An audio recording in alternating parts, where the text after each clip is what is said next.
Bienvenidos a NotIU, el noticiero de la RENAU, la Red Nacional Audiovisual Universitaria. Y en nuestro primer programa vamos a festejar los 200 años de la independencia de nuestro país. Aprovechamos esta ocasión para mandar un saludo muy especial a todo nuestro país, pero sobre todo a la provincia de Tucumán. Ahora sí, vamos a las noticias más importantes de nuestras universidades. Nos une un mismo tema. Las universidades nacionales hablan del Bicentenario de la Independencia. Un encuentro del Bicentenario, independencia y valores nacionales. Reflexiones sobre el sentido de la independencia. La ausencia del litoral en la Declaración de la Independencia. Rupturas y continuidades del Congreso de Tucumán. Un canto a la independencia. Propuestas educativas en el marco del Bicentenario. El pueblo en la gesta de la independencia. Un lema independentista. ¿Monarquía o república? 2 años antes del Congreso de Tucumán. El papel de San Juan en la gesta de la independencia. El puerto de Ensenada hace 200 años. Y ahora sí nos vamos rápidamente a Luján porque el rector Osvaldo Aricio hizo una reflexión sobre estos 200 años de la independencia de nuestro país. En estos 200 años, un grupo de patriotas nos parieron como nación, y que luego el tiempo y la historia fue definiendo valores nacionales y también una identidad como país. Y sin duda dentro de esa identidad claramente está la educación pública, esa que nos permitió tener ascenso social y otorgar igualdad de oportunidades. Y dentro de la educación pública, un sistema universitario como el que tenemos en la Argentina, que no se encuentra en muchos países del mundo y que es un valor esencial en nuestra sociedad, el tener una educación pública superior, gratuita, inclusiva, como la que hoy contamos. Esto en algún momento estuvo en peligro, sobre todo en la conferencia mundial en donde se decretó que la educación superior era un bien comercial, un bien transable, y creo que en la última conferencia mundial y previamente en la regional de Cartagena, la Argentina jugó un papel fundamental para que esto volviese atrás. Y hoy tenemos aprobado que la educación superior es un bien social y un derecho universal. Ahí escuchamos al rector de la Universidad Nacional de Luján, Osvaldo Aricio, que destacaba la educación superior como un derecho. Y de la región pampeana nos vamos a la Mesopotamia, porque en la Universidad Nacional de Misiones, el rector Javier Gortari hace una reflexión sobre las universidades públicas.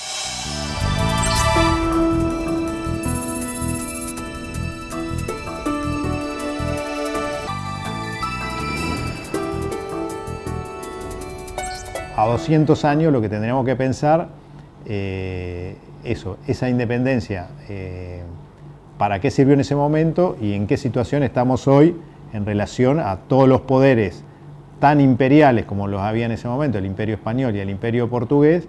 Como universitario, insisto, me parece que la situación que está viviendo Argentina después de un periodo importante de democracia, donde la ciudadanía ha podido expresarse en distintos sentidos sobre el modelo de país, sobre el modelo de relaciones internacionales y la inserción de nuestro país en el mundo, bueno, creo que nos mereceríamos al interior de las universidades debatir cuál es el sentido de la independencia hoy.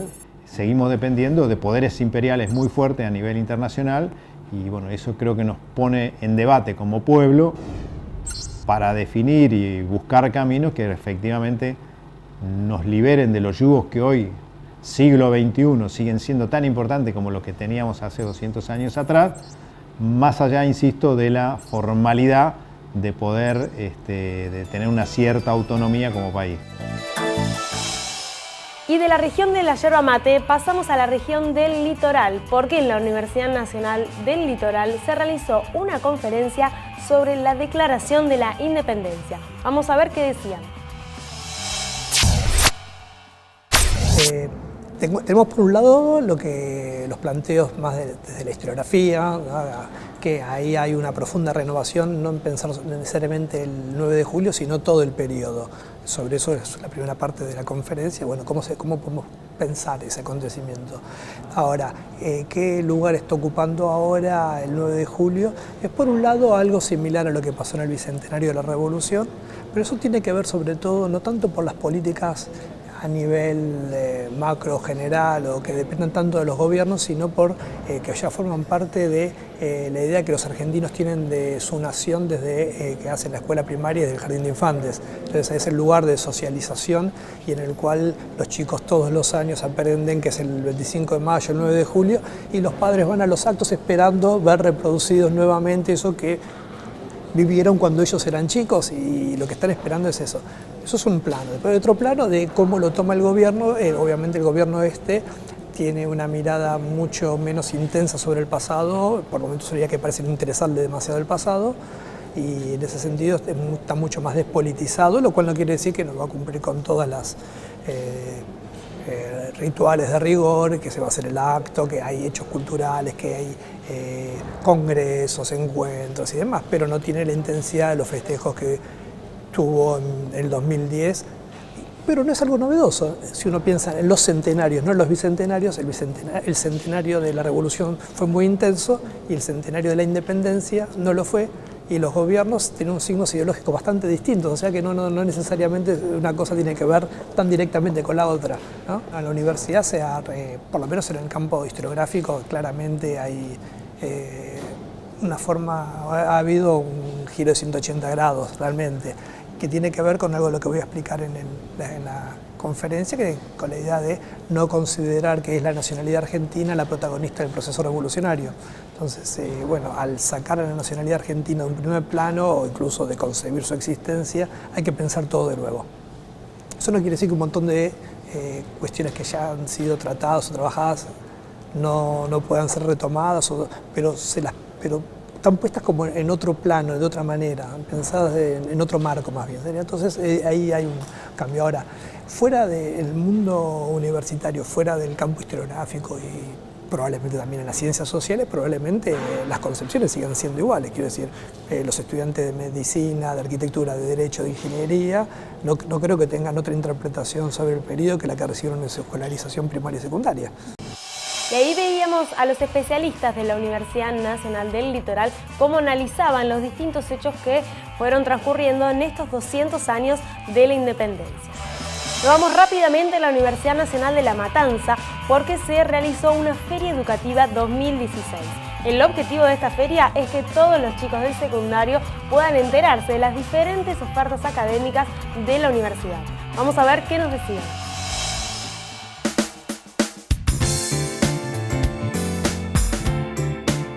Con motivo del Bicentenario de la Independencia Argentina, la Universidad Nacional de La Matanza hizo eco de los festejos celebrando la Feria Educativa 2016, bajo la premisa de estrechar su relación directa con la comunidad.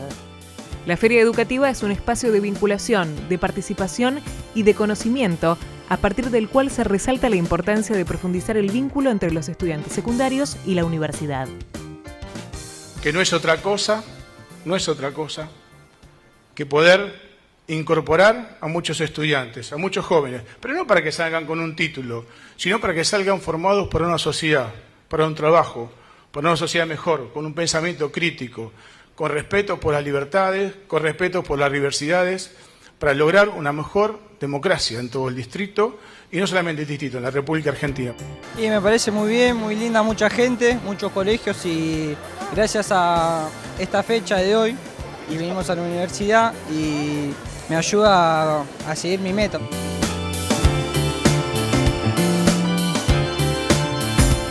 Como parte fundamental del entramado social, la universidad ayuda a construir identidad, a transmitir los valores de nuestra patria y a forjar espacios de integración e inclusión con la comunidad.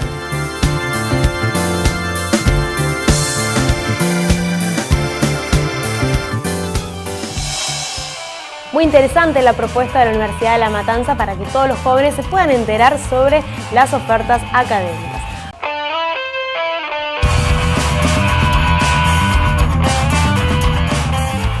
Seguimos en NotiU, el noticiero de la Renaud, para informarle todas las actividades de nuestras universidades nacionales y en este especial festejando el bicentenario de nuestro país.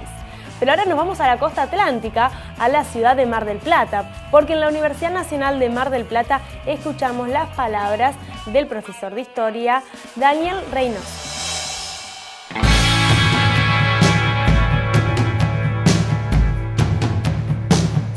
En este bicentenario del Congreso de Tucumán podemos ver las continuidades y las rupturas del mismo a partir de un Congreso que fue el primero que fue elegido por el voto de los ciudadanos, a partir del primero que transitó por la indiferencia de casi toda la ciudadanía, a partir de las contradicciones, ¿no?, de un Congreso que fue citado por el federalismo, pero tomó decisiones unitarias, a partir de, por una composición que era absolutamente reaccionario y terminó siendo un Congreso revolucionario, a partir de un federalismo que fue enunciado pero nunca ejecutado, y a partir sobre todo de un proceso por el cual este Congreso se denomina, que es monárquico, pero termina fundando la República.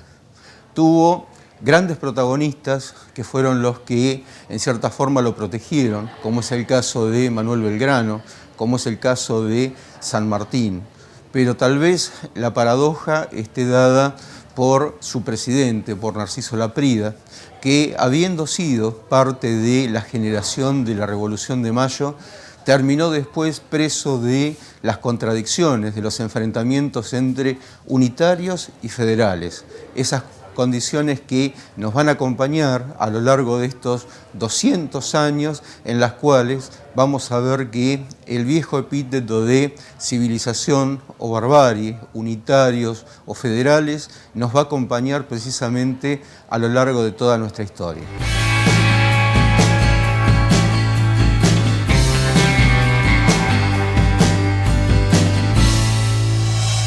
Y ahora sí, nos vamos a la Universidad Nacional de San Luis, porque a través del programa Historia y Memoria se realizaron diferentes reflexiones sobre el bicentenario de nuestra independencia.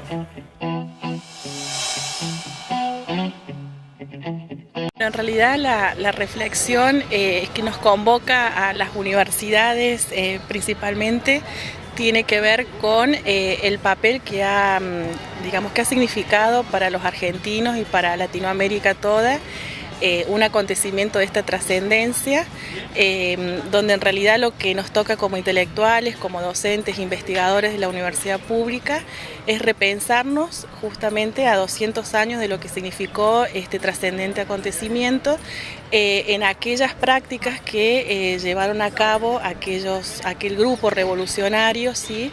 En cuanto a la soberanía, la libertad, recrear ese legado y pensar un poco cuáles han sido aquellas huellas que nos permiten reflexionar lo que somos como sujetos americanos y cómo nos hemos constituido como intelectuales al interior de nuestras universidades públicas. El desafío es justamente pensar en esta dimensión histórica, ¿sí?, que implica situar las prácticas docentes investigativas en una dimensión que uno ve en lo cotidiano, que el compromiso que uno tiene como docente y como investigador es dejarle este legado a las jóvenes generaciones. Y yo creo que el compromiso y el desafío que uno asume, y es una responsabilidad ciudadana que uno también tiene que asumir como docentes, investigadores, de pensar qué es lo que le dejamos a la joven generación en relación a lo que ha sido nuestra propia historia.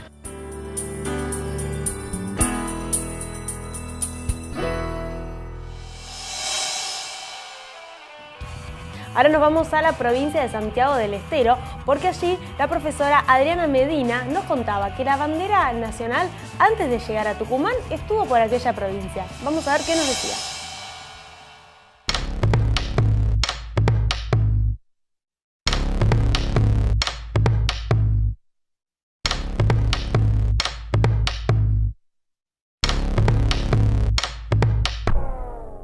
Belgrano, ¿qué podemos decir? Tenía una íntima relación con nuestra provincia, más puntualmente con la ciudad de Loreto. Recordemos que Belgrano tenía una ascendencia familiar, sus abuelos maternos tenían una estancia, la estancia El Yugo en Loreto, que recibía periódicamente a Belgrano. Muchas veces cuando Belgrano se encontraba aquejado por alguna dolencia, solía venir a Santiago y puntualmente a la estancia de sus abuelos en Loreto.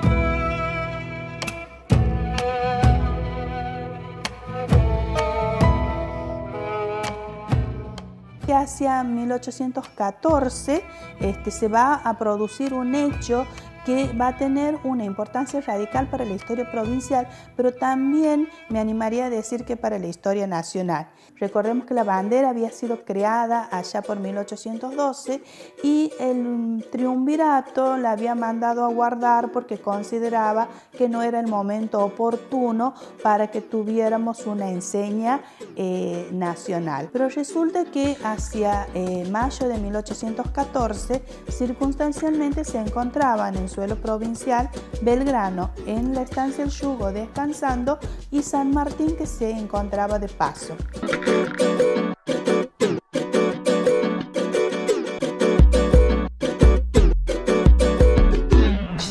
El Cabildo, que era la autoridad civil máxima, decide que para la celebración del 25 de mayo de ese año 1814 y en mérito a los dos padres de la patria que se encontraban de paso por Santiago, en vez de pasearse el estandarte real, en esa celebración era oportuno entonces cambiar el estandarte real por la bandera creada por Belgrano allá en 1802. Este hecho será de radical importancia porque quedará registrado como el primer acto oficial en donde la bandera de Belgrano, 2 años antes de ser adoptada como pabellón nacional por el Congreso de Tucumán, es el primer momento en que se pasea por Santiago del Estero.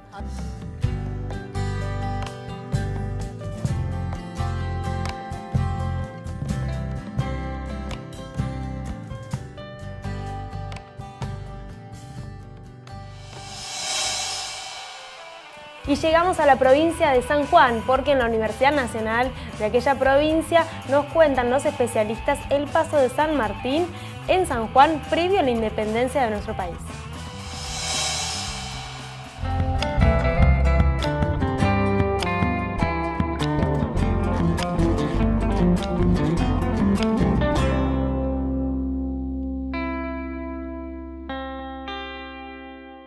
La presencia del general José de San Martín en San Juan tuvo un significado muy importante porque fue precisamente en el tiempo previo a la declaración de la independencia. Por eso estamos dialogando con el profesor Claudio Vera y le vamos a pedir que nos cuente precisamente cuál fue la importancia de la presencia de San Martín aquí en San Juan. La importancia de San Martín en San Juan es extraordinaria. Es la única visita que realiza San Martín en San Juan durante su gobernación. A las 2 semanas de asumir aproximadamente se produce la batalla de Rancagua, donde se pierde la independencia chilena. Es decir, los realistas vuelven a ocupar Chile, por lo tanto hay una gran amenaza a las provincias, al Río de la Plata y especialmente a las provincias cuyanas de una invasión realista, que se va a perpetrar en enero del año 15. En enero del año 15, cuando una partida realista ingrese por Los Patos y llegue al Leoncito. El Leoncito estaba fortificado, había una guardia que custodiaba la posible invasión, va a ser dispersada y va a llegar la alarma consiguiente a toda la ciudad de San Juan. Por lo tanto, se produce el éxodo de los valles cordilleranos sanjuaninos de la población temiendo una posible invasión realista, limitada solamente por la nevada en las cordilleras. Se sabe que en abril se cerraba la cordillera y se abría en septiembre. Así que había llegado abril y no se había producido la invasión. Viene San Martín a preparar la ciudad ante una posible invasión.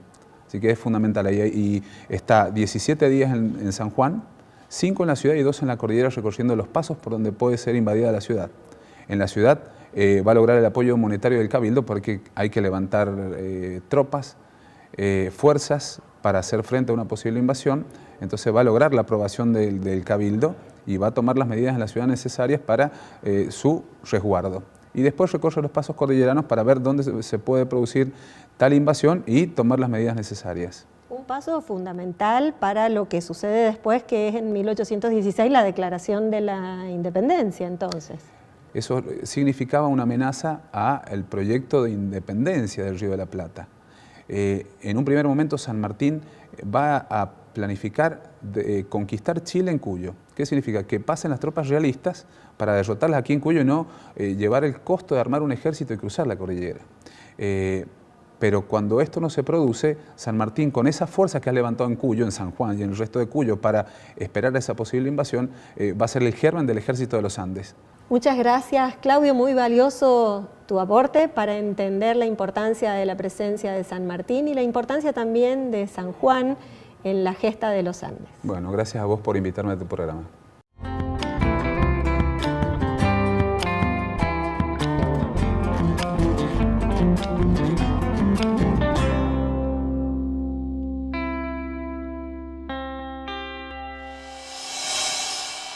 Y desde San Juan nos trasladamos hacia la Universidad Nacional de La Plata, en la provincia de Buenos Aires, para escuchar las palabras del historiador Carlos Ciapina, quien nos relataba qué sucedía en 1817 en el puerto de Ensenada.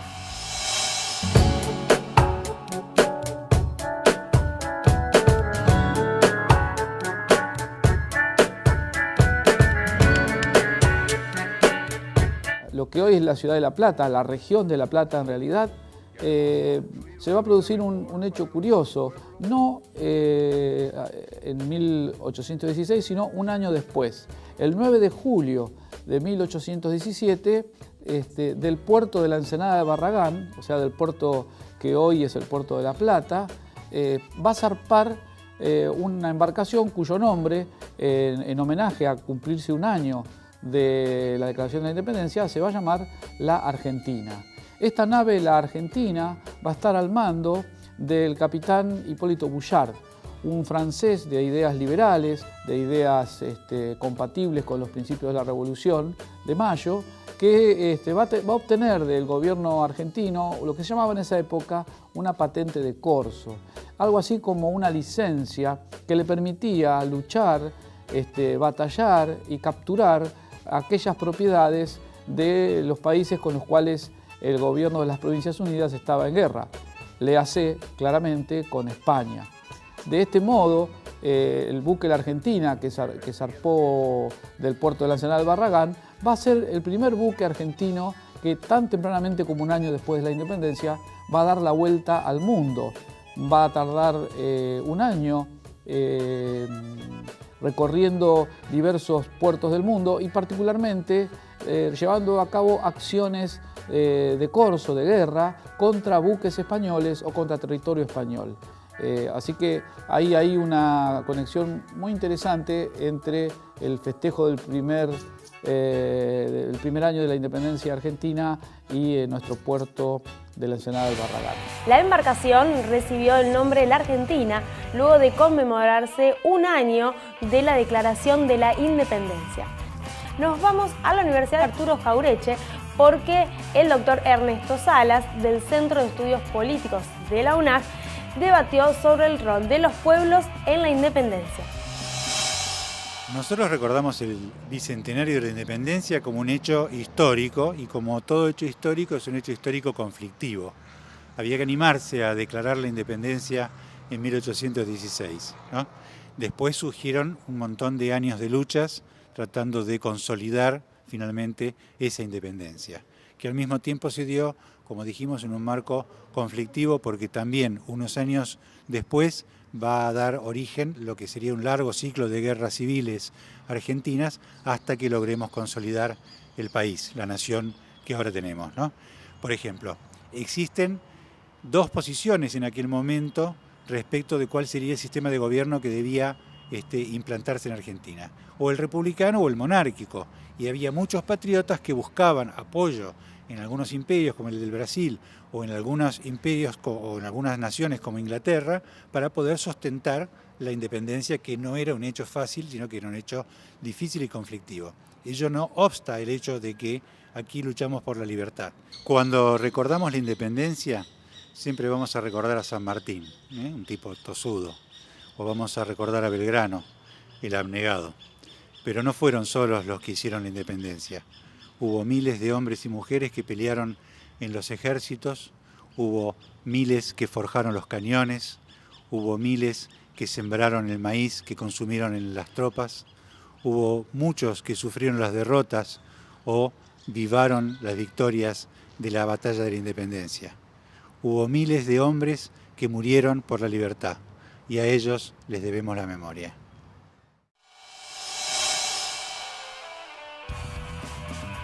Seguimos en NotiU para contarte todas las informaciones de nuestras universidades nacionales en este especial del Bicentenario. Nos vamos rápidamente a la provincia de Entre Ríos porque el historiador Juan Antonio Vilar nos cuenta sobre la Liga de los Pueblos Libres. Vamos a ver qué nos decía. Entre Ríos, junto con la Banda Oriental, Corrientes, Las Misiones, Santa Fe y Córdoba, habían formado en 1815 la Liga de los Pueblos Libres al margen de la dominación porteña. Estaban enfrentados, por lo menos desde 1813, porque todos ellos aspiraban a constituir un Estado independiente, republicano y federal. Las autoridades porteñas, la clase dirigente porteña, los gobernantes a partir de 1810, eran todos monárquicos, no republicanos y mucho menos federales. No podían admitir entonces este sistema de gobierno. Esto va a tener su desenlace en 1820, cuando los caudillos federales con Francisco Ramírez y Estanislao López van a derrotar a los porteños, los directoriales, con José Rondó en la batalla de Cepeda. La gran diferencia era precisamente eso, monarquía o república.